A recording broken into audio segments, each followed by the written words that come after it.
राज्यातील धरणांमध्ये अवघा 24.75% इतका जलसाठा आहे। पुणे विभागामध्ये सर्वात कमी 14% पाणी आहे। त्याचबरोबर 20 जिल्ह्यांमध्ये 3,500 गावं आणि वाड्या या टँकरवर अवलंबून आहेत। पाणी नाही आणि त्यामुळे अनेकांना मोठा संघर्ष करावा लागतोय। पाऊस आणखी जर लांबला तर ही पाणी टंचाई आणखी भीषण स्वरूप धारण करेल। राज्यातील धरणांमधील एकूण उपयुक्त जलसाठा हा 357.5 टीएमसी म्हणजे जवळपास 24.75% इतकाच आहे। पुणे विभागातील धरणांमध्ये सर्वात कमी 14% इतका जलसाठा आहे। राज्यातील धरणांमध्ये जलसाठा गेल्या वर्षाच्या तुलनेमध्ये कमी आहे।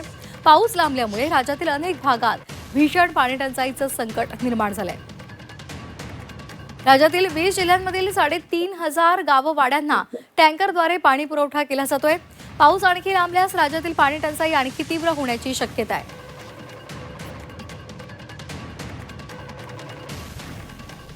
आपण पाहतोय अमरावतीमध्ये 38% इतका जलसाठा आहे। नागपूरमध्ये 36.53% इतका जलसाठा आहे। कोकणामध्ये 30.70%, छत्रपती संभाजीनगरात 27.83%, नाशिकमध्ये 25% आणि पुण्यामध्ये सर्वात कमी 14.57% इतका जलसाठा आहे।